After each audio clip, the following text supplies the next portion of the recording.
Hi மகளே, இப்போ பார்த்தீங்கன்னா கல்யாண வீட்டுக்கு சாப்பிட வந்திருக்கோம். இதில் சம்பவம் என்ன சம்பவம்னா, இந்த கல்யாண வீடு யாருக்குன்னே எங்களுக்கு தெரியும். நானே எங்கள் பாட்டுக்கு கல்யாண வீடு சாப்பிடணும்னு ஆசையாக இருந்து உள்ளே நுழைஞ்சாச்சு.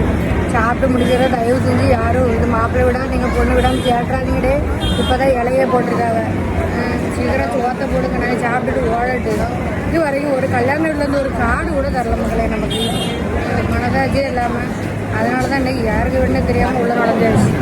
பக்குன்னு இருக்கு மக்களே, பார்க்கக்கூடியாலாம் நம்மளே பார்த்துட்டு இருக்க மாதிரி இருக்குது.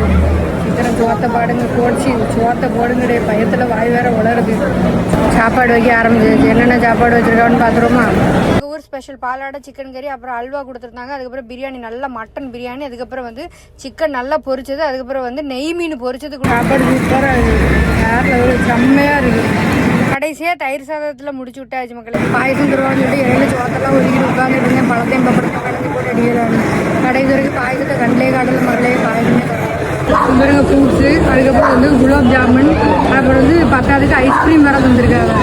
சும்மா ஜெவனேன்னு வந்ததுக்கு ரொம்ப நல்லா சாப்பாடு அளவோட சாப்பிட்டு விட்டாங்க. யாருக்கு வீடுன்னே தெரியாமல் கல்யாண வீட்டில் வந்து சாப்பிட்டு டாஸ்க்கு கம்ப்ளீட் பண்ணியாச்சு மக்களே.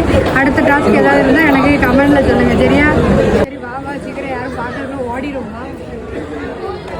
அடுத்த வாரமாக பாப்கார்ன் கொடுத்துருந்தா, 2 பாப்கார்ன் வாங்கினேன். ஒன்றில் வரும்போது ஒரு தாத்தா பார்த்துக்கிட்டே இருந்தார். அவர்கிட்ட ஒன்று கொடுத்துக்கிட்டு நான் ஒன்று தின்னுக்கிட்டு ஐஸ்கிரீமும் குலாப் ஜாமுன் மிக்ஸி அடிச்சுட்டு வந்துக்கிட்டு இருக்கேன்.